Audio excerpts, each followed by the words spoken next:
I'm going to be loud and boisterous in an attention-demanding manner. So any kind of private conversation you're having, that's over. Any nap you were having, that's over. And we're going to end this on a high-energy note. And then I'm putting on my swimsuit and becoming antisocial. But not until then. Hi, Daria. Daria in the pool. Nothing. Are you paying attention? Good. Okay, everyone with her, look up here. Okay, cool. All right, so this is about regulation, a topic that gets everyone's heart beating fast because everyone in crypto loves regulators and loves law. And everyone in the crypto loves the SEC and loves the FBI. Who doesn't love the SEC? Well, I don't know if I love them. Okay, anyways, so this is not, hi everyone, I'm Gordon, but this is not the Gordon hour or even the Gordon half hour. We're going to go down the line of these illustrious personages and let them introduce themselves. I heard in the last panel there was almost a fist fight. I think we may reenact that just to keep things interesting, but we'll hold that in reserve. So let's just start and go for it. Hi, it's James Muscat Azzopardi. Very happy to be here. I'm a lawyer in Malta working on regulation. Fantastic. Malta's hot. Okay. Hello everyone. Aviya from Israel, working mainly with from European jurisdictions with ICOs, STOs, exchanges out of Tel Aviv. Fantastic. I'm Katrina Arden. I'm an attorney based in the United States, so I deal a lot with the regulations and securities tokens in the United States, and I help startups to come to the US market and sell their tokens, whether they sell it as the securities or whether they sell it as utility tokens. Hi, I'm Taavi. I'm from Estonia. I used to be Prime Minister of Estonia between 2014 and 2016, and now among other things, I work with some very, very interesting companies that are in crypto. For example, I just recently became chairman of the board of Limpo, which is a health app. So basically, I am almost switched sides, let's say. Now, I want to make sure I heard that correctly. Like Prime Minister, like Prime Minister? Yeah, that's a proper thing. You kind of run the government, and then you kind of get to take some decisions and you know, propose laws, and the parliament will usually decide this way, like you like. Yeah, it's probably a good thing. You would have dictated the People's Republic of Estonia? That's very impressive. Yeah, that's no, actually that's not the, well, Estonia is one of the EU 28 member states, yes. 1.3 million people, so almost like India. One letter difference. They have 1.3 billion, we have 1.3 million. Yeah, and we are up in the north. Not as nice weather as here. Because the residency, right? Exactly, that's us. Fantastic. All right, so I've never actually been on a panel with a prime minister before. We'll just talk to you the whole time. No, just kidding. I have never been on a panel with sunglasses. It's all good. All right, so we'll go down the row here because we actually have a very diverse set of jurisdictions being represented. Exciting things are happening in Malta. They just passed 3 new laws, and you know you're got the lawyer angle. Give us the fast and dirty update on Malta, and also the main issue that crosses your desk every day. Okay, so the first thing to know about Malta is that the Maltese government has decided to go full steam ahead in favor of blockchain and cryptocurrency related projects, and this has been done through a very comprehensive set of regulation.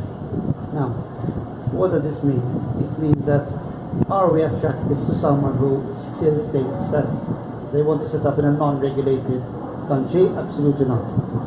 But if you prepare the subject to a very thorough regulatory process, which eventually... Say that again, a very what? Regulatory process? A very thorough. Okay, got it. Regulatory process, which means that eventually you're adding a certain level of investor protection, then Malta makes sense. Malta has always been a very pro-financial services jurisdiction, a very open jurisdiction, English speaking, actually make that multilingual. We've got the lowest effective tax rate in the EU, but that is becoming less relevant as time goes by. Today, why would you say it's becoming less relevant? It's becoming less relevant because we're seeing that tax bases across the EU will eventually be equal. Now that won't happen next year. Will it happen in 4 or 5 years? I I don't know, but we're eventually getting there. So we've been deliberately moving away from the tax aspect and moving towards becoming a hub for certain industries. We regulated online gaming in 2004, and that was hugely successful. And blockchain seems to be the next big thing. Fantastic. And moving right down. So you're from Israel, but you focus on the EU? Yeah, so I'm from Israel, but because of the fact that the Israeli Securities Authority, so there are like more than 2,000 blockchain startups in Israel, which is crazy compared to the amount of population. But the ISA, the Israeli Securities Authority, is just now working on their crypto regulation. And they published an interim report a few months ago. And basically the approach seems very similar to the Swiss FINMA's approach, where they classify into three main categories: utility, payment, and security. And they are also working on fintech-friendly exemptions from the securities laws. An innovation hub was established in Israel a month ago, but it's not yet, nothing is really settled yet. So yes, I help my clients basically choose the jurisdiction, and because I have a wide vision on an array of jurisdictions, not only in Europe, also Asia, and sometimes offshore, depends on the client, so I really can pick and choose. And you know, I know Malta, I know Estonia, I know some more countries that I'm working with, and yeah, that's. So what's your go-to European jurisdiction in general? Okay, my clients are loving Malta right now, so I have 3 projects in Malta right now. Estonia, it was very popular, but because Estonia is not a good destination right now for security tokens, from what we know, then they're not choosing, they prefer Malta over Estonia in that sense. I think a big problem when it comes to exchanges rather than ICOs is the fact that Maltese and Estonian legislation when it comes to exchanges only applies to that country. It's not passportable throughout Europe, and that challenges clients from seeing this as a really, really viable solution. It's a good solution, but that's a problem. Lay it on us. Well, for the United States, there's nothing really in terms of legislation. There's nothing being proposed or happening. Though interesting things that are happening is that more and more states that they adopt laws where they describe blockchain and you know, they give some sort of a definition, and they also start, I believe Arizona and then some other states, they now accept cryptocurrency for tax payments. So you can pay taxes in crypto in some states, but not on the federal level. In terms of securities, we do have existing law that dates to like 30s and 40s, so it's like, it's a very old law. There's nothing, no changes, nothing is happening, no proposals.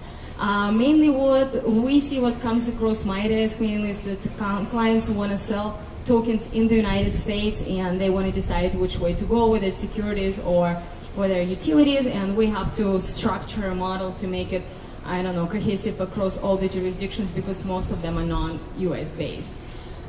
And I think we were just chatting before the panel.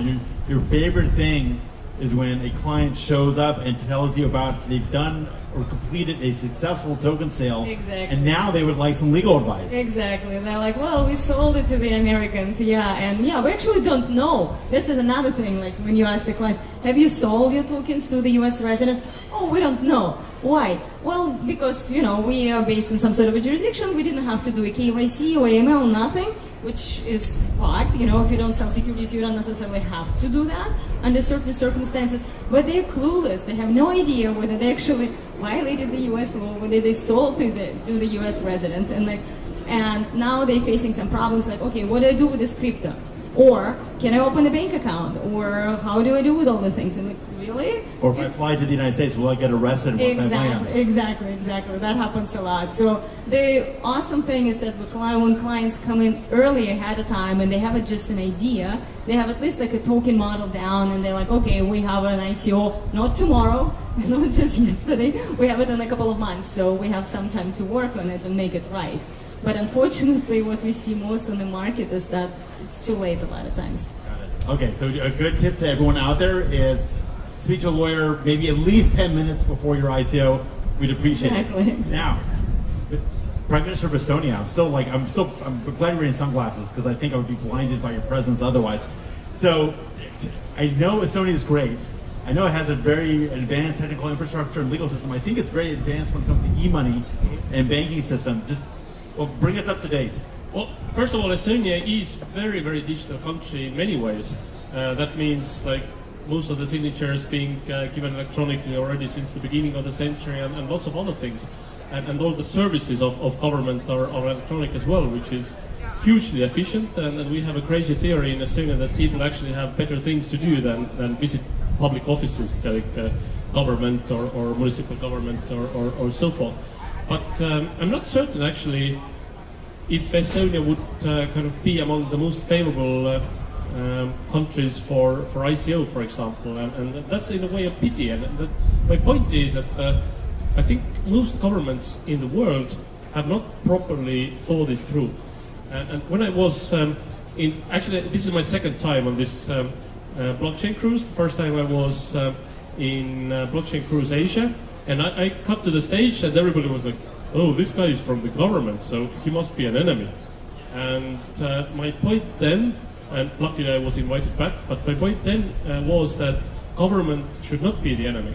In some cases, crypto companies actually need a properly positive and forward-looking and enabling government to make sure that when you do your business, when you kind of start it at some jurisdiction, the regulations stay the same in 6 months as well. Otherwise, you will be in deep problem.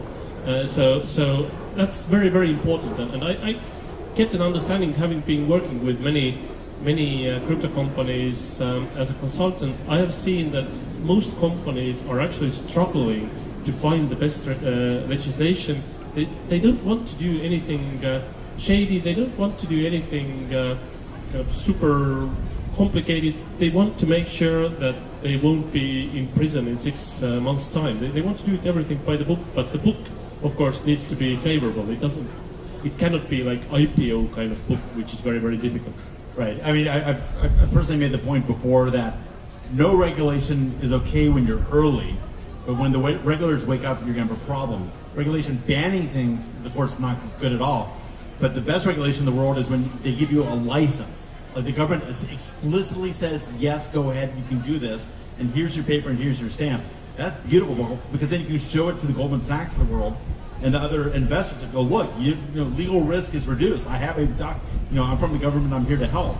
But, yes, as I think we're all pointing out, it's a challenge to get a jurisdiction that works well in all of those areas. I mean, we have an interesting diversity on the panel. We have large jurisdictions and smaller jurisdictions, and we have a blend, actually, with Israel and the EU. So let's kind of go down the road here and kind of do it from size of jurisdiction perspective. So Malta is small and adaptable. That's my impression, but can you talk about the level of cooperation between regulators and the industry, and what are the lines of communication, and how does it happen? That's a very good question. First of all, I agree totally with what you said about regulation. And what you said is, for us, we take it for granted. That yes, regulation is there to help you. A license is there to help you. A license allows you to be legitimate, to attract investors. The next stage of this industry is attracting serious institutional money. So we are going to see a wave of top-level institutional investors coming in. And as we've seen from other industries, these investors don't come in unless you are properly regulated. So your Goldman Sachs, your UBS, your pension funds aren't coming in unless you're properly regulated. As regards Malta, probably as a practitioner, I've been working in this space for, not in the blockchain space, obviously in the regulatory space for around 20 years. Investment funds, asset management, gaming. I would say that our biggest advantage is a very approachable regulator with a very good attitude. So the attitude is, look, we're serious, we're not accepting everyone. So for us to accept you, you have to be very serious, you have to show us who you are, and you have to show us that you know what you're doing. we're a tiny country. We're 450,000 inhabitants. We cannot afford one scandal. So Estonia could invade you like any second. Probably, yes. With, our army is probably about 20 people, and most of them are pretty fat. So. Okay, well there you go. Keep going. Anyway, so as I was saying, the attitude is, look, we're very strict when we onboard you. So we really want to see who you are and what you're doing. But then it's light touch as you go along. So as long as you're doing your work properly, it's pro-business. If you want a meeting with the regulator, you're going to have a meeting with the regulator within 1 or 2 days. And the regulator will actually sit down with you, discuss any issues. And typically you don't get a no answer. The answer is, you've given us this proposal, there are possibly certain things that we don't like, change them and come back to us. And we will give you a license. One last thing about a license. We said that the problem is in Europe, a license is given within the particular country, and that is absolutely true. But the solution can't come from one country. The solution has to come at the European level. If we look at retail investment funds, at the European level, we developed UCITS, which is a common standard for regulated funds sold to retail investors. So whether you're licensed in Estonia, in Malta, in Luxembourg, in Dublin, once you set up, you can automatically sell across 28 member states, which is the very point of a European Union. We will get there, but we will get there once all other states really understand blockchain. So I think it's going to take a while. I don't know what your thoughts are about this. I think we need to apply blockchain to regulation to make it interoperable, right? There's no interoperability between jurisdictions, and that's the main barrier to regulatory growth today. You know, I'm saying, even if in Israel everything goes well and we adopt amazing regulation, very fintech friendly, still, it only opens up the Israeli market to you. And then what do? You have to re-regulate yourself across all the jurisdictions that you want to address investors from. And that's another important thing that, you know, project owners should remember, that it doesn't matter where you're based, it matters who you're approaching. And if you're approaching investors from country A, you need to be regulated according to country A. And that could be a big impediment to what's going on today in terms of budget and business reality of blockchain startups. Yeah, so is the ISA, actually I'm glad you used that term because I wasn't sure, are they approachable? I mean, what's it like? I think the ISA needs rebranding because its image is of a very tough, sort of rigid authority. And although Israel is very fintech and startup oriented, our securities authorities does not have the image that the MFSA has. It has an image of a very unapproachable regulator. It's slow. I don't know how long it would take to get an actual meeting face-to-face with an ISA representative in Israel. So that's another problem because, and I hope that the innovation hub that was just opened may help with that. I think Canada is another good jurisdiction to look at in terms of you know, the innovation hub that they have in Ontario, and the regulatory framework that Token Funder came up with in only 6 weeks together with the regulator. It's amazing. And it's a big country. You know, you could say Malta is a small country. Oh, okay, then it's no problem for the regulator to be accessible. But if in Canada it can be done, then I think it can be done anywhere. So when does the U.S. catch up and become friendly? Tomorrow, next week? I don't think it's going to be friendly, but what we see, and I'm sure you see it in your practice as well, the SEC right now are conducting a lot of investigations, but they really didn't do anything bad to those startups yet who were negligently violated or violated the US law without knowledge. So what they've really done so far was penalties. They actually filed a lot of complaints with the court for those cases involved fraud.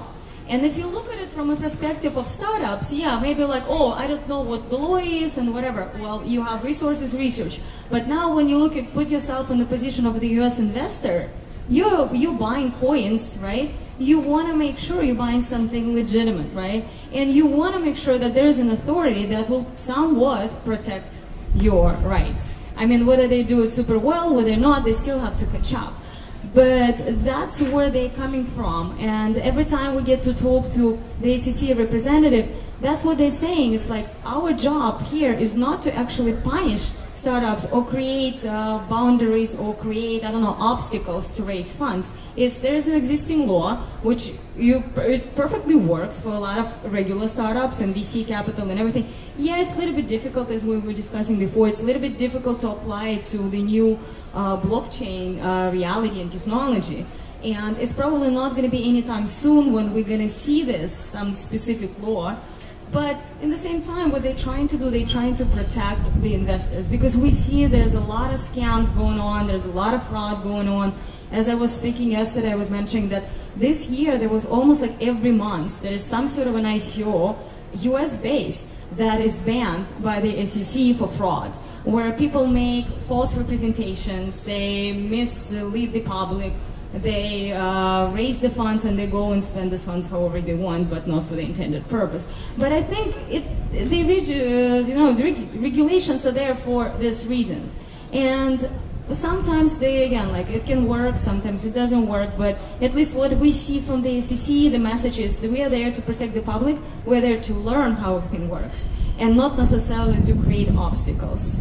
So I have a theory about SEC investigations and subpoenas, and it's just my hypothesis, and there's no evidence for it, it's just a feeling. I feel that when they blasted out all those documents or subpoenas, it was separate from them actually believing there was wrongdoing. I think they had two other agendas. I think it was to cool the market and like make people think twice and kind of bite down and bite their lip. And I also think that they didn't know what was going on, and they sent out those subpoenas to basically make the blockchain industry provide them documents so they could get educated. You're so right. You're absolutely right. And they actually say in them themselves, like, we have lots of meetings and the SEC representatives, even like a year ago, you ask them, hey, and let's say it's on SEC enforcement, and all they talk is about stocks, and when you ask the question, say, hey, how about blockchain? They're like, well, and I say, well, it's happening. There's a cyber unit we just created, and we're learning about the market. It's exactly the reason. So they're asking for all the documents to learn how everything actually is structured, how everything works, how the tokens could be transferred. They're catching up with that. You're right. So I'm going to interject as moderator a comment. Like, I love the world, but I'm a happy American. And when the SEC, to be on the receiving end of a subpoena or investigation request is intimidating. And if you're a small company without a lot of legal staff or a lot of funds, and you get one of these things, and they're just going, hey, can you please educate us? It's not a pleasant experience. And if you have a choice between Los Angeles or Zug, all things being equal, you can go where the weather's good, which is Los Angeles, but when they're not equal, you're going to go to Zug. And it kind of pisses me off that all these blockchain companies are getting scared out of the U.S. because of these fishing expeditions. Now, I don't want fraud to be allowed, but when these subpoenas go out just for educational purposes, that's like a tax on the startup industry. That kind of bugs me. Now, that's my rant. Your response is? Yeah, to some extent, I agree with you, and I totally understand where you're coming from. But at least what we've seen, I work with some startups that are being investigated now. As long as you cooperate, they're pretty okay. They'll ask you questions. They're genuine. They're trying to learn. They're not trying to punish you for something that they don't necessarily know well. They don't come to you and say, well, you violated the law. They basically sending you a subpoena saying something, okay, provide us the documents, we want to research you, we want to see what is you talking about. And they so far, I haven't seen any case where they were really, really like right on, unless there was a fraud involved. Okay, so Estonia, are you approachable? Were you as approachable as Prime Minister? Very.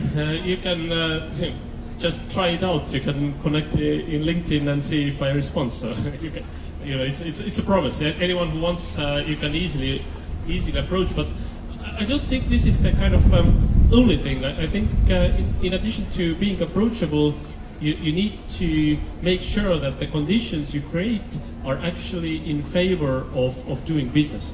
And 20 years ago, people were talking about .com bubble, and we're talking about e-commerce of being something very rocket sciencey or very kind of futuristic. Today, Amazon is the biggest company in the world. I think it's actually there that big investors like institutionals, like proper family funds who have tons of money, they have actually understood that blockchain is there to stay. Blockchain is enabling a lot of things. It's not just cryptocurrencies, it's also a technology to keep your data safe. It's so many use cases. And I think that the understanding kind of change has come. And now what is needed, as was pointed out by the panelists here, is that if let's say big institutional like Goldman Sachs, Morgan Stanley, whoever, is about to have some exposure to this sector, they need some certainty that it's not disappearing very, very fast. They need to understand the sector, and they need to have some sort of certainty. And that's where I think not only governments but also companies like PricewaterhouseCoopers or others come in to have this kind of verification. And it could even be a private thing. Like there are blockchain centers that are community centers, NGOs around the world. I work with one in Lithuania. There's one in Sydney. There's several in Asia. Even those communities can actually be the verifiers to tell that, okay, these projects are good, and this you can invest in them. And it's never like it's safe to invest, because startup in essence is a risky thing. It can't be a guarantee that the startup is a unicorn in 3 years. But you can give the certainty that the team is actually there and they are kind of meeting the basic standards. Makes sense. So let me ask you, it's not necessarily this is to the whole group, it's not strictly a regulatory question, but are you seeing the ICO market or the amount of incoming inquiries falls to even rise? And also, are the characteristics of the inquiries changing, like the nature of the inquiries? So let's go down the panel. So what's your volume of ICO discussions, and what have those discussions evolved from a year ago or 2 years ago? Okay, it started out with, we started out with getting a lot of requests from what I would describe as dreamers, which may not always be a bad thing, but we got to the stage, we had got to this originally with internet, beginning of the internet obviously, with the .com, and then with gaming, you get a large number of small startups, probably 90% of which or more fail, and they fail usually because they haven't been well thought through. So we are actually a second filter, but this is personal. As a firm, we don't really accept clients directly, so we recommended clients by banks, advisors, other firms. So that's one filter. They come to us, we meet them, we spend time on understanding the project, and we see whether the project makes sense. And wait, I got a personal question, because maybe I'll implement this. So I like the idea of only getting by referral. So when someone who's not a referral reaches out to you, you send them a form letter saying yet, or how do you respond? we don't really get that because of our, but this is a personal firm, and I'm here to speak about Malta, not about my personal firm, but once you're asking, as a firm, we don't advertise, we don't put ourselves out there, we're virtually not online, so we get, and we've always worked that way, and it's worked very well for us. But now you're famous because you're speaking in front of this huge audience on the crypto group. Yes, exactly. Now the story's out. If I don't get 8,000 inquiries from this 20,000 here, at least, I'll be very disappointed. I think the lifeguard is going to. There you go. And you look at the lifeguard's into it. Sir, are you into it? Okay, never mind. So keep going. Anyway, what's evolving now is that we're getting larger companies, more serious ICO inquiries, possibly very recently, less ICOs and more exchanges. Okay. And is it? I don't know if that's reflected. Let me augment my question a little bit. Just because it was a good answer. I think the first ICOs are kind of ICO 1.0, which is new ventures tokenizing, and I've heard ICO 2.0 referring to existing businesses now tokenizing, and I think you're alluding to that somewhat when you say that, you said exchanges, but what I thought you were about to say was existing companies going for tokenization. Absolutely, which they're not actually startups. They're startups in the ICO space, but not startups from a business point of view. Fantastic. From what I see, well, last year was really more about the no utility token, and now I'm just seeing a lot of tokens, and also a lot of diversifications that security tokens they're getting more and more interesting in their characteristics. It's not only we give out dividends. It's already all kinds of things that are more complex, and I think that even if today I see founders that are not sure whether they're security or utility, they prefer to go to the security route just to stay safe and just address just address qualified investors. But that's the thing, that current securities laws are not well adjusted to those kind of startups. They're adjusted to startups which are more they're better equipped to deal with going public. Now these startups, the blockchain startups, usually they're not well equipped to go public, and that's why they're forced into privately placing their security tokens, and that's a shame, because the market is getting institutionalized because of the securities laws limitations. But that's what I'm seeing, a lot of STOs.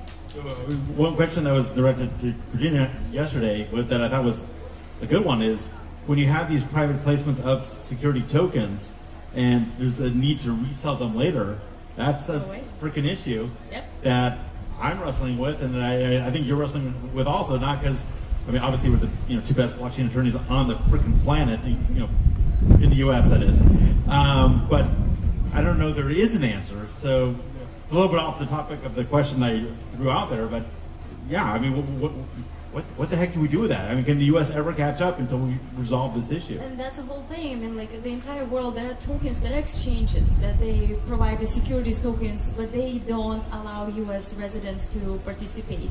They don't allow them to register. So there is no exchange. Of what I know, when I talk to Gordon, it's the same thing. It's like, maybe you can correct me, but I don't know of any exchange that is licensed in the United States to trade securities. So, and then the U.S. residents could actually sign up and, have an account with this exchange. That's why if you're a U.S. resident and you buy securities tokens, there's no liquidity. You cannot really sell. There's no secondary market. No, because there's a secondary market, but there's not a licensed exchange. Because under the 34 Act, you need to get a license to be a national exchange. It is a license. So there's secondary markets, there's attempts at distributed exchanges, but it's not good. I mean, it's not, the liquidity is not there, it's not regulated, and it's not, That's why there's no short-term solution for success. From one standpoint, you want to go securities route when you're actually offering profit, or you're offering some sort of speculative profit, right? So like, buy our tokens, you'll sell it on the exchange, you'll get some profit, right? A month from now. That's fine. It's exactly securities, right? But if you do that, there is no way you can actually sell it and get the profit from a speculative standpoint, because there's no mechanism. But what actually, going back to like what we were talking and the question you asked, it's actually, what's important here is that we see a lot of like real sectors of the economy. And like last year, 2 years ago, first ICOs, they were about blockchain as the technology, like different platforms, something that existed online, right? Now we have so many like real estate, car companies, oil and gas companies. They are raising capital to create different like infrastructure, and they want to do it through blockchain. A lot of them actually, they don't even apply blockchain technology to their project. And that's why you're like, why do you need an ICO? They see it as an alternative way of raising funds outside of like a traditional venture capital. But at the same time, like you see more and more of those projects you do in the ICOs, but they have no blockchain anywhere as part of their project at all. It's like, okay, let's say we're building a hotel. Here you go, we want to raise capital, we're going to build a hotel, we're going to provide, token holders with some sort of a profit from operations, right? And my question is like, what is this blockchain? What is it with blockchain? Does that even make sense? Do we have to actually put blockchain? That's a very good point. That's a very, very you have the ICOs that are just opportunistic and using this as a fundraising vehicle, and the smaller number, I think the smaller percentage of ICOs today are the ones that actually need a token. It's becoming more and more scarce. Estonia? Yeah, well, I think we have not nearly touched the potential of tokens. we have not nearly touched the potential of ICOs. I think you made a very good point that there are so many fields of business where you can collect capital through an ICO, and you don't need to, collect 30 million like most guys who come together and write a white paper and they ask for 30 million. You could actually do it for, 300,000 in some cases, and that needs to be kind of built differently. I mean, it will go to masses. I'm quite sure. I think that in essence you don't need to be a blockchain company. Blockchain is simply there to keep track of the record and to keep track who's the owner of the company or who has some rights to the company, however we describe it legally, whatever we kind of name them, security tokens, utility tokens, whatever. I think there is so much potential, and even if we start thinking about it, most smart people who start companies don't live in Silicon Valley or London. Most smart people who start companies don't know Tim Draper or Steve Jurvetson or Richard Branson. So they actually have a very good vehicle in their hands in the format of ICO. It's very democratic. It's helping smart people from different countries a lot. If we start thinking about how little it is used today, I believe there is 100x or 1000x possibility to grow. And it doesn't need to be, the company itself, in my opinion, doesn't need to work with blockchain. Blockchain is there to keep record of who has rights to the company. I mean, it's true. I mean, in terms of actual real-life use, blockchain's barely used, if it's used at all, yet. Right? There's Bitcoin. I mean, in terms of like actual products out there that everyone uses every day, it's nothing. So if it is going to be successful, it's 1/100th of 1% of what it's going to be. Right? That's if you invest in some company, the most stupid way in 2018 to keep track of what you own is to keep it on paper. I owe one part of one company in Malta, one part of one company in USA, and one in Israel. And I have something to prove that on paper. Come on, this is 2018. So it would be much more liquid, it would be much more flexible, much more logical to keep the track of my ownership or my rights to the company in blockchain. And it's doing this the 21st century way. Now, what we need to achieve is, of course, much more people actually understanding and using crypto. Today, I think the user experience is still a bit too techy. Most people here are probably still remember how it was to use MS-DOS. You needed to be a computer geek to actually get from one folder to another, like change directory, you had to write some code to that. How ridiculous is that? Now we have all. I actually think you're dating yourself a little bit. The problem is you're dating me also, because I'm not sure everyone in the audience. Yeah, well, okay. Okay, yeah. Well, I think most of us are here, not necessarily old enough, but they at least know computer. We've heard rumors history. about exactly. Okay. But anyways, now you have computing device that is called smartphone, and everyone can use it. My son is right here on this cruise. He's not even 2 years old yet, and he can easily find YouTube on my smartphone. So that means that if we can create the crypto using experience more similar to smartphone and not entering the address when every time I send Bitcoin or any other cryptocurrency from one place to another, I'm kind of very close to a heart attack because always I think that I missed one letter or like something went wrong and then it goes to wrong address and it's gone forever. I think it can be done a bit more better. I also think that a separation needs to be made, and we also need to remember the legal aspect of things that are not related to cryptocurrency, things that are being built on the blockchain that are not related to cryptocurrency, and you have totally different legal issues there as well. You have the European GDPR now that is completely incompatible with blockchain, and I think it became irrelevant from the day it came into force. Because, GDPR? yes, because of blockchain. because it's completely, it's very hard to apply to blockchain ventures without using mechanisms like off-chain and hashing, which are just, it's not comfortable, it's not convenient. Yes. And even if you're not even related to crypto, even if you're taking your oil company and, I don't know, doing, turning it into a blockchain-based facility, you need to remember that you still have issues there that are not necessarily, related to the use or regulation of crypto.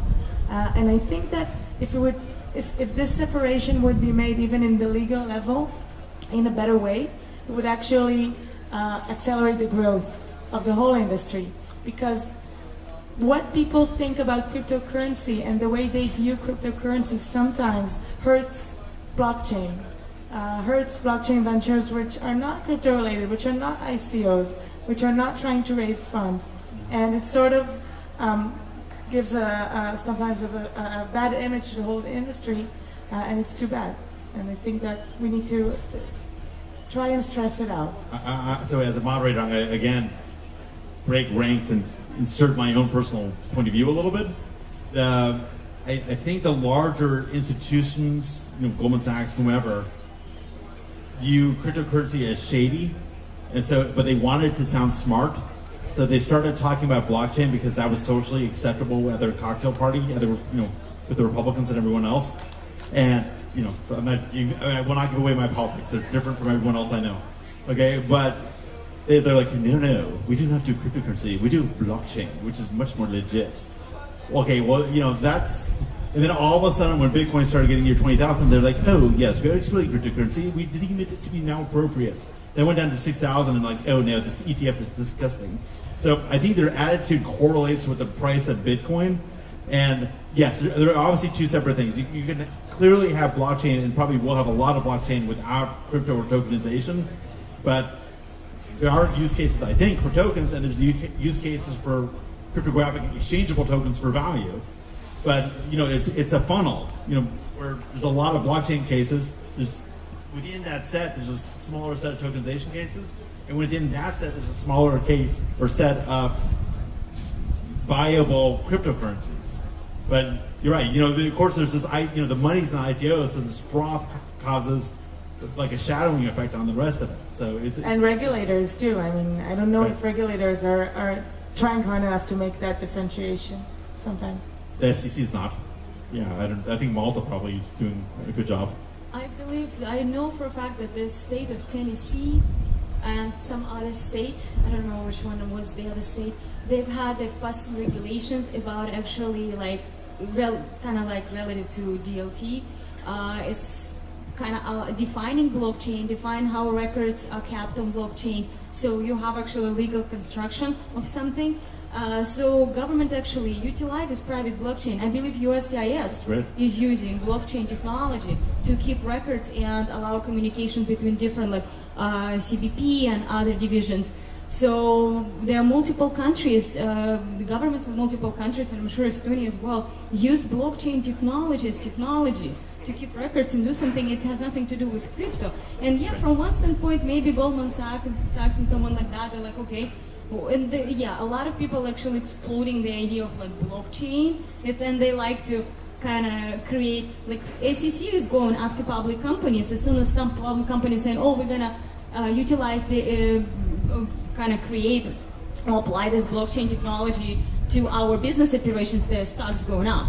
And SEC had cases when they went after, I believe, 3 or 4 companies by now for doing that. Wasn't there Long Island blockchain iced tea or something? Some kind of put blockchain in this name? Long blockchain. That's Tom Vase talked about it. How they changed the name from Long Island iced tea to Long blockchain, and their stock price. The stock went up. Yep. It's okay. Right. So you're right. Everyone likes that. .com. Exactly the same thing. Yes. My company is ABC, just abc.com.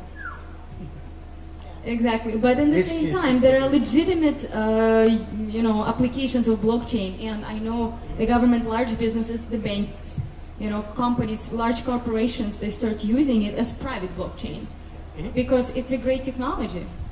Yeah, I fully agree. It's, but of course, most politicians in the world don't make the distinction between blockchain being something more than Bitcoin and Ether, and you know, if they know Ether, that's already like, wow, there's like next level thing. So it's a huge disappointment how little people actually understand that topic. You're correct to say Estonia uses blockchain technology, for example, to safeguard our national health records. Every Estonian has his or her health record digitalized. So when I go to a doctor, it will all go to a computer, and if I need to go to another doctor, he or she can actually have a look what has been done to me before and what kind of prescriptions I have and so forth. And this is safeguarded with blockchain technology. And there's nothing shady about it. And I would argue that there's nothing shady about cryptocurrencies as well. Only, as you pointed out correctly, when you go to talk to a bank teller, or when you talk to somebody in financial regulation or in government, they think that this is all like very, very shady and money laundering and very bad. And I think what we need to do is actually, in a way, explain more and say that this is like probably the best way today to keep record of ownership, to keep record of anything, basically, like. Right, it's the perfect audit, or it's a perfect audit trail, which is, you know, something rare and beautiful. That's it. I think that the biggest legal problems that regulators will face are not even related to ICOs. I think that blockchain will introduce legal challenges that regulators will need to address, which are much bigger than what they see right now. And that's the main show. Well, one thing is, of course, KYC. Like, what has changed a lot from the last blockchain cruise is that now everybody who is doing an ICO, they actually look properly into KYC, because they understand that if they don't do that, they will have huge problem in actually using that Ether or Bitcoin that they collect in with their ICO. And I think again, how we do ICO today can be improved a lot. I mean, all of us here probably have held some sort of printed out notes in one hand, then passport in second hand, and then you need just today's newspaper or something, and then you take this kind of silly selfie of you, and you don't have any hands to actually hold your camera. So this is okay, this is a start, and this is okay, but I think with digital identity, like we have used in Estonia ever since the beginning of this century, and most other countries actually have the technology to do that as well, or with more kind of modern tools, I think the KYC can be improved a lot. And this is not the fault of any exchange or blockchain company that we don't have the technology. I think it's more up to governments to introduce proper digital IDs and to actually go through the KYCs much better. Well, to Aviya's point, it'd be nice if all this regulation was synchronized via blockchain, so that if you qualify for KYC in one jurisdiction, it's just known that is on the blockchain, and just like, okay, well, that money's clean, we know this person, next, move on, you know, and you just do it once and done, rather than having to redo it every single freaking time, which, you know, good for fees, but it's not good for anything else. There are a couple of projects that I've come across. A couple of projects. There's actually an upcoming ICO in Malta, which is precisely that.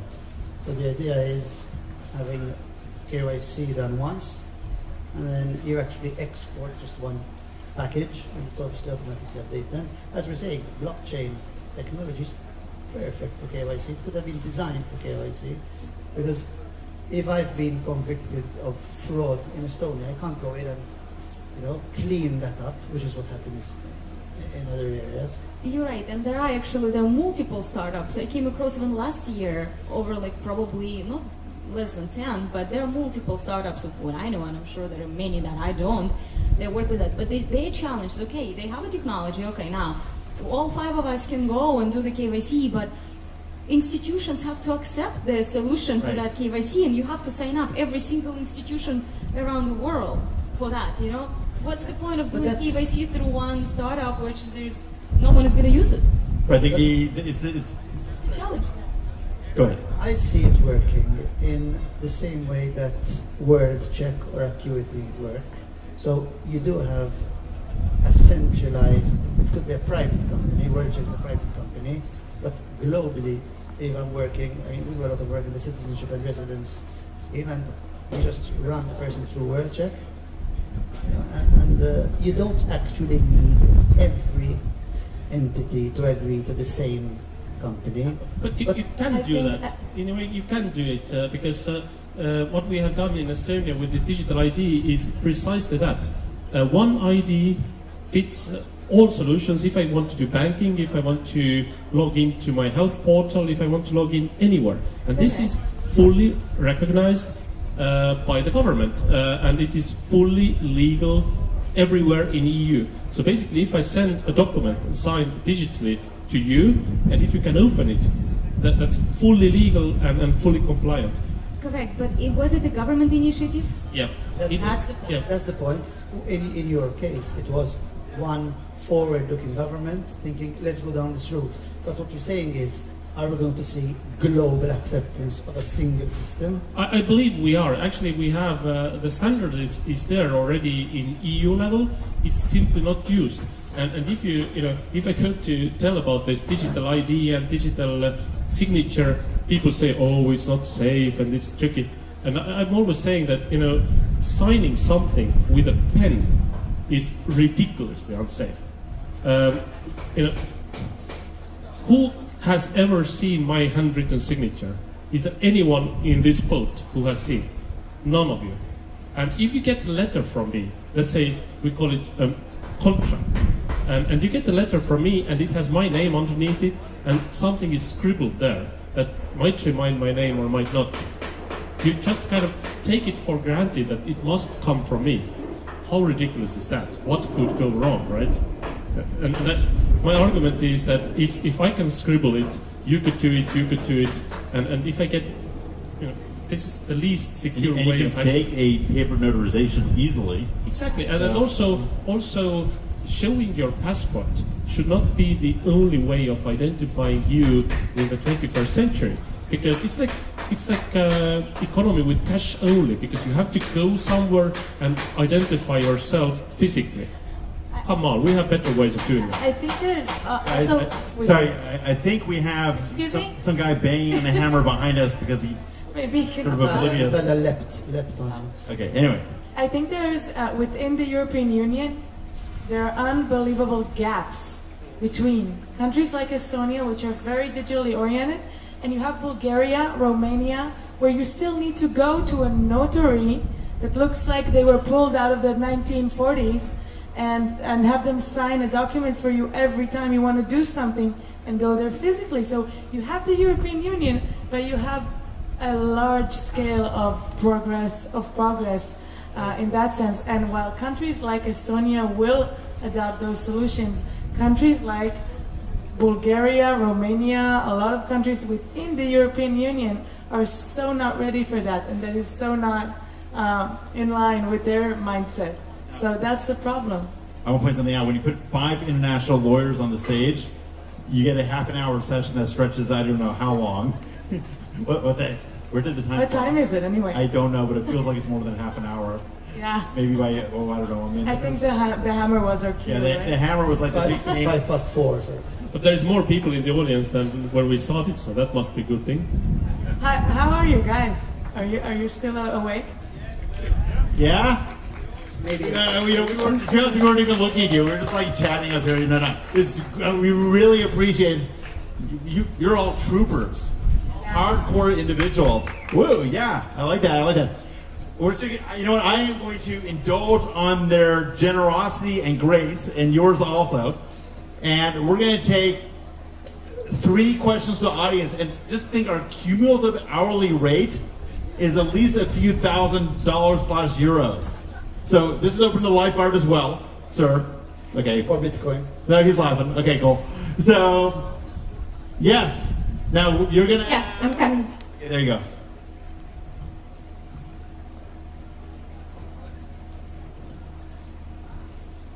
Hello, guys. Yeah, Hello. I think the debate has been very intriguing. My name is Sunny from Global Tech UK. The question that I wanted to ask is the fact that we know that blockchain is the future and the cryptocurrency we have to go along with it. Now, in terms of the regulation, what exactly is your position? Because you have not actually had it defined whether regulation will be good or bad for the industry. Can I answer that? You can do the first answer. Yeah, go ahead. Can I first answer that? I think that without regulation, without proper regulatory solutions, the market will, the blockchain and or crypto market will not go anywhere. It will die. It will wither and die. We need to have good regulations in place in order to make the market grow, and we need to embrace it. As several people here said, we're not the enemy, right? Regulators are not the enemies, and I think that it's necessary. It's not even a question. I'm going to agree, and I'm going to embellish in my Gordon-esque way, but I totally agree with what you just said. I think we said it earlier. When you have no regulation, that's better than denying regulation. Okay, I don't want something forbidden. I'd rather have something between something being not discussed and something being forbidden. I'd rather have it be not discussed. But between the government giving me a license to do something and it being not discussed, a license is a million times more valuable. Not only because it gives me comfort, but it lets me turn around and present those licenses to others, exchanges, investors, other governments, people I'm working with, and gives them the confidence that they need to turn around to their constituents and say, look, we are complying with the law. Dear board of directors, they have a license. It's okay to invest in this thing. So I want well-designed enabling legislation. I don't want denial legislation or lack of legislation. But between denial and silence, I'd rather have silence. Hi, my name is Tu. I'm from Global Tech Academy, London, same company. My name is Tu. It's a Burmese name, but I'm also residency of Estonia. So my question is to the Prime Minister here. Since you've started this program, blockchain technology is being used in healthcare and other part of the policies in your country and in your government. Has your successive government got any plan to fully integrate and run the entire Estonia economy on a blockchain and adopt a cryptocurrency from like buying, selling coffee, paying government servants salaries to selling, buying plutonium, uranium to Russia or something like that, entirely on cryptocurrency? And if you decide to use the cryptocurrency, which cryptocurrency you like to adopt, and are you going to start your own cryptocurrency for Estonia? Well, thank you for all those questions. I'm no longer in government, so I'm not entitled to answer it on behalf of Estonia, but I think we are not close to seeing this kind of cryptocurrency wonderland anywhere in the world just yet. But what I wish to see is more use cases of cryptocurrencies, and what I wish to see as a citizen, I would like that my bank kind of contacts don't freak out every time that I have some crypto coming to my account or like Bitcoin to Euro exchange. That would be a good start already.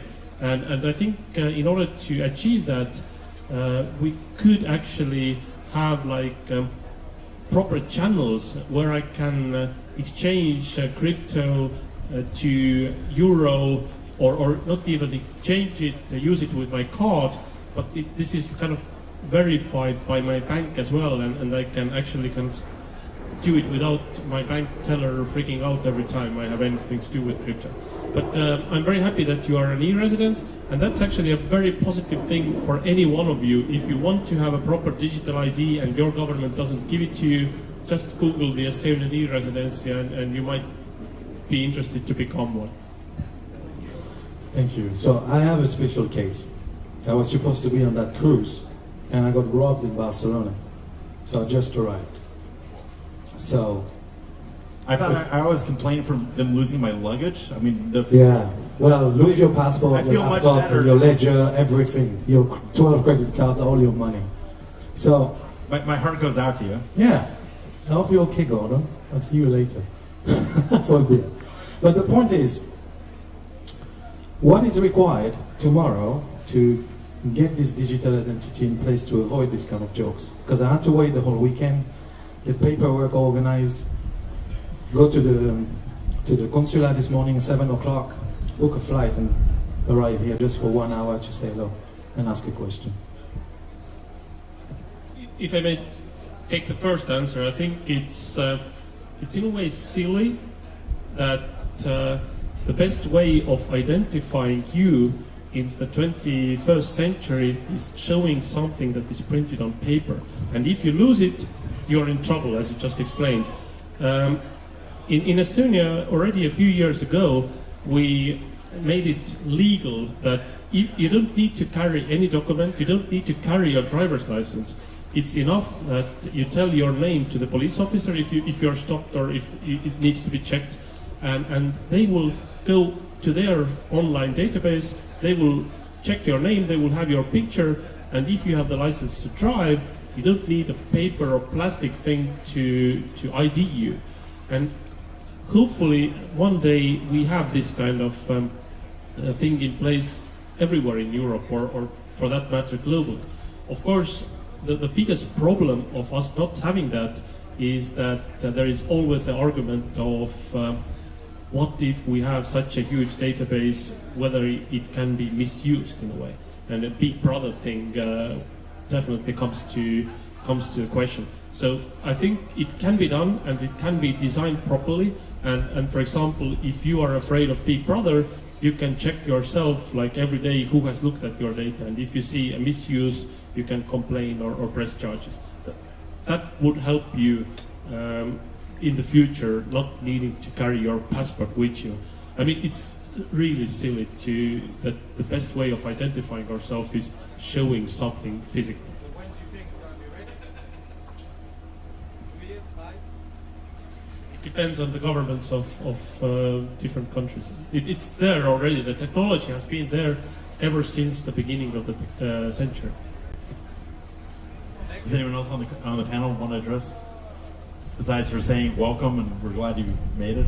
I think there are also people who are who object to that, because in Israel, when they introduced the biometric passports, a lot of people intentionally didn't get them because they don't want to be recorded, or also adoption by the people is also a challenge beyond regulatory adoption of those things. I mean, as you were both responding, I was thinking of China's new social credit system, where you have this sort of ongoing score based on your activities, and you have access to certain services based on how much trust or social credit you have. I mean, it cuts both ways. What happened to you is horrible, and yeah, it's an artifact of the physicality of our identification and payment system. And the papers, but then again, there is an element of anonymity that we still kind of enjoy mostly. That if that was totally, privacy was removed, you wouldn't have this issue, but then privacy would have been removed. I mean, there's two sides of the same coin. So there is no privacy anymore. Come on. I was just saying the same point, that you're voluntarily carrying at all times 2 microphones, 2 cameras. This can record at any time, and you think you have any anonymity. It actually records its GPS also. It knows where you are. So basically, you carry it with you every time. I wouldn't think that we can be particularly like. Okay, I was actually feeling pretty good today until you just said that. But hey, thanks a lot. Okay. Hi everybody, thank you for such an interesting discussion. My name is Nikolai. I represent a legal consulting company from Estonia. Taavi. And I have a little question to every one of you. Why do you think every month we have a new regulation from a new country, Malta, Estonia from 2014, Singapore, Gibraltar, etc. But the governments have no influence on the banking system.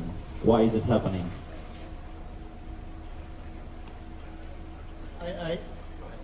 Can you explain further? Governments have no influence on the banks? The banks do not accept the crypto business. They just close their eyes and make the sign nothing is happening.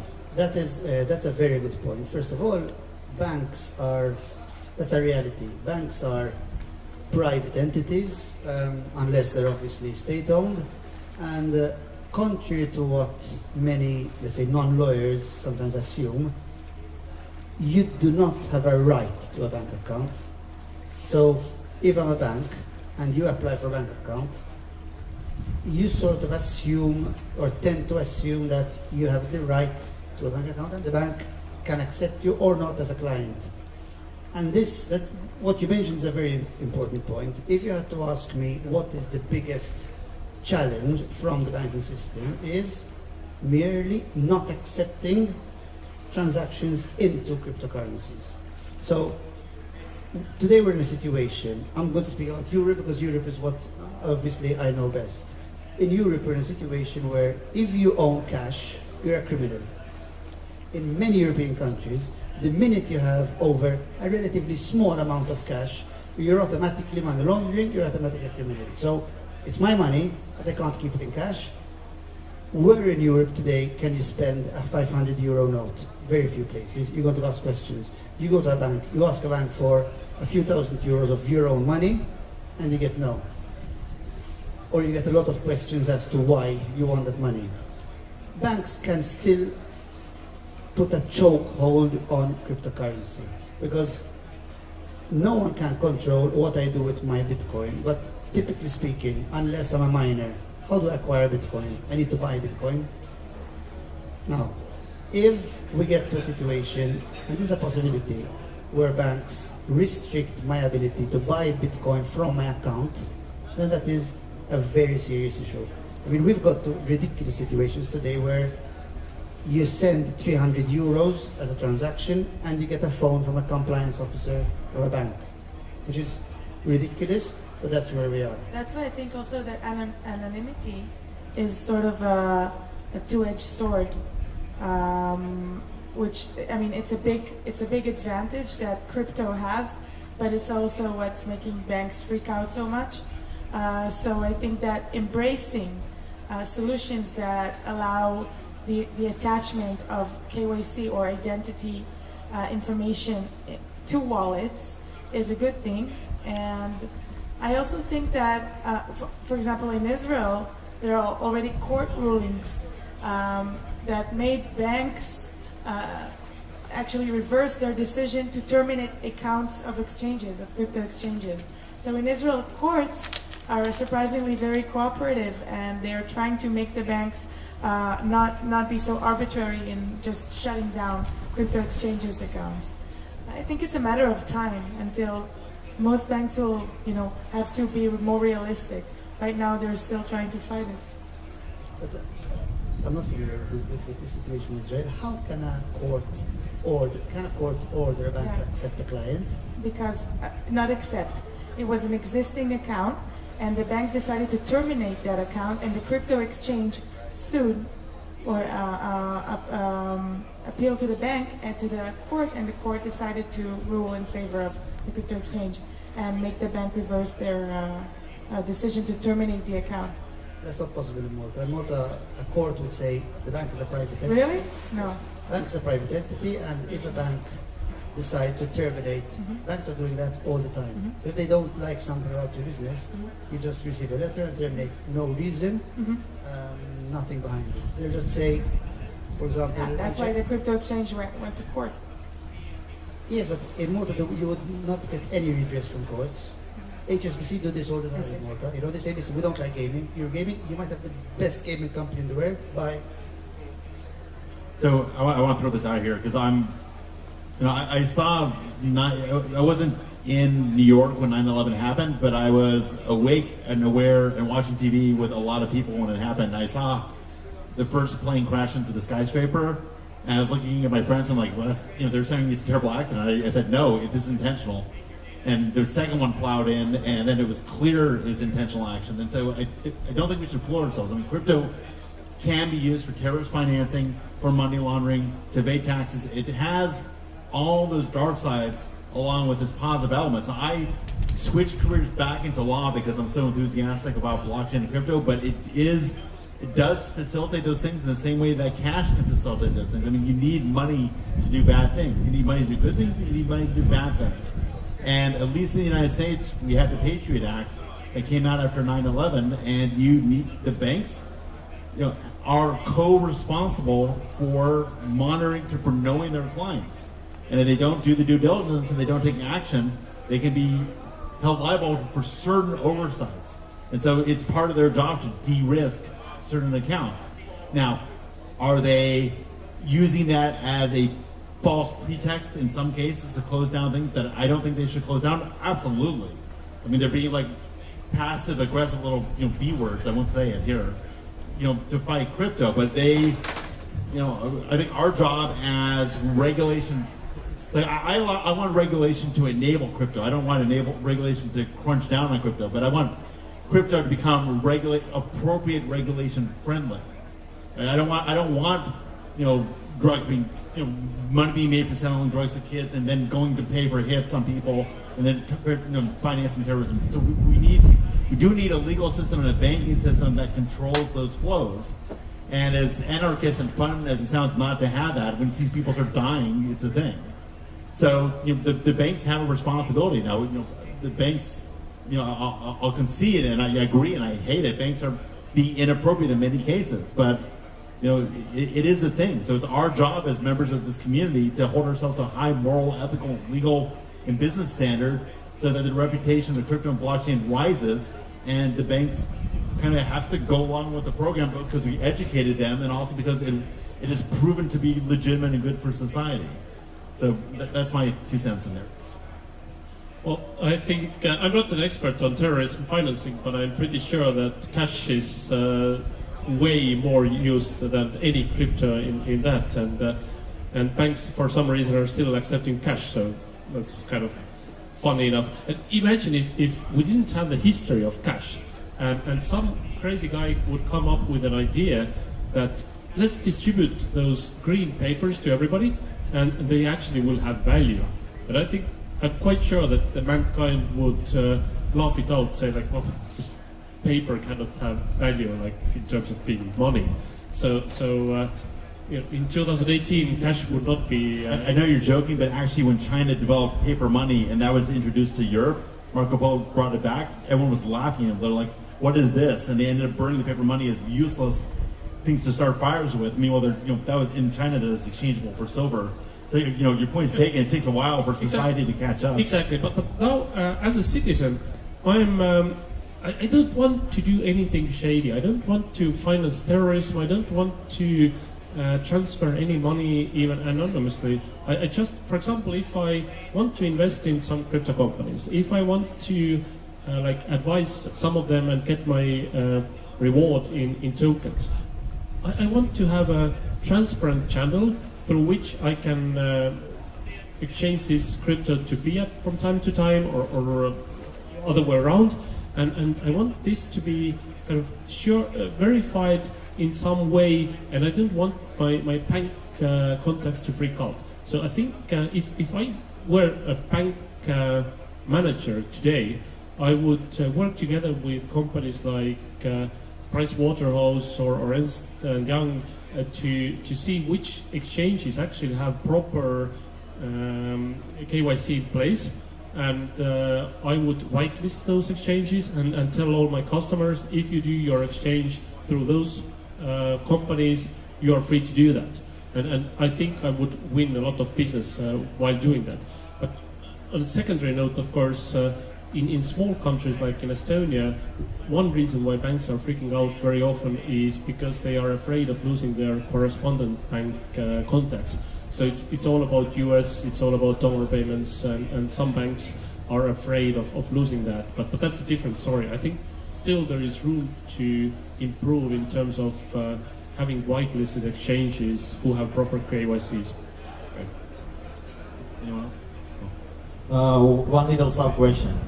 Maybe the initiative should come from the national banks.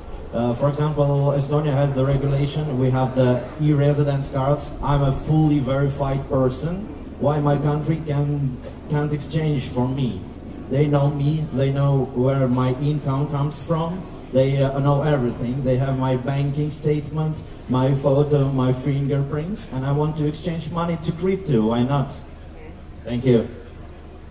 I think that's a very good point and a very reasonable possibility. I also am aware I may have expressed myself strongly there.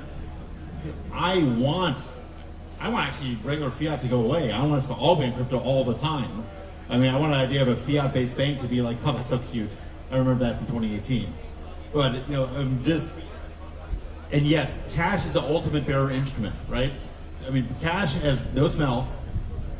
You know, there's a kind of an insider lore joke in the United States that it used to be the case that when money was used in cocaine deals and they could find cocaine residue on it, they would automatically take the money away in what's called an in rem action, meaning that they would bring a lawsuit against the money, not the person, and just take it away based on the cocaine residue.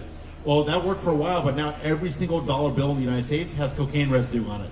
So you can tell what Americans are up to. All right, so yes, cash is by definition dirty. I mean, you know how many people have touched that dollar bill or euro bill that it's so pretty. It's polymer. I also think that the use of crypto initially and currently for illicit activities proved the efficiency of it. And I think that it's just, you have to befriend your enemy to understand that if something is being used so efficiently for really hard, really difficult tasks, then it can be utilized to great causes. I have a buddy who says he loves ransomware because it introduced the whole world to Bitcoin. Because everyone had to figure out quickly how to open up a Coinbase or other account, get some Bitcoin, and pay the ransomware so that they could decrypt their files. I'm like, well, that's an interesting perspective. But yeah. Yeah. Okay, any other questions? Hi. It's a great panel we're having here. Thank you very much for sharing the information. Yes. I really applaud the Estonian government on how they are introducing technologies on blockchain technologies, but not focused only on currency, like the example you were saying with healthcare and so. My question is, what about the countries that have not yet adopted those technologies? If we want to start making projects where the blockchain technology is part of it, we are facing with GDPR laws, with like the example you were saying that a document is not valid if it's not notarized, but it could be at the same time valid because it's in a blockchain. How do we overstep those problems we're facing if we're trying to make projects like that without anything to do with cryptocurrency, bitcoins or whatever, just the technology? I think a lot of lobbying. I mean, how do you get a government that still imposes procedures of 40 years ago to adopt such things through the people, through very, very, very powerful lobbying? But that's the problem. That's the egg and chicken cycle here, because in those countries the people are very they're weak. They're afraid even to stand up to the government. In Bulgaria, I know it's a terrible situation. People don't have the guts to do anything, and the people that are in power are corrupt, and they don't have any interest to change the situation. So I would like to be optimistic and say, oh yeah, let's just give power to the people and this will change. In those countries, in some countries, I don't see it happening anytime soon, and that's too bad. I will say, I do have a lot of connections with Ukraine, and it's interesting to watch the younger generation try to do an end run around the government using blockchain and crypto. And they're kind of quiet about it. They're just building their infrastructures and their systems, and they're building, like, it really is like an invisible infrastructure that is going to constrain the ability to government to operate in the shadows. And I think Ukraine's gone through a long evolution of trying to pull itself out of the post-Soviet muck. And there's every generation is a little bit different. This one now, the younger one, they're very aware of the difficulties of working through an entrenched government. And the amount of collaboration and creativity I see all through the country, everyone's always talking about the East-West divide. Well, from Lvov to Krakow, and it's from Lvov to Kharkiv, they seem to be on the same page when it comes to this, which is kind of impressive and inspiring. So, we'll see. Okay, any other questions? No? Do you have something to add in general? Yeah. I think we all really appreciate everyone for sticking this out and being engaged. This is a pleasant surprise. So thank you, everyone. And my panelists here, you guys did a great job. It was very informative. We got a really nice international perspective, and you guys have great intellects and good points, and thank you. Thank So, you. yeah. Thank you all.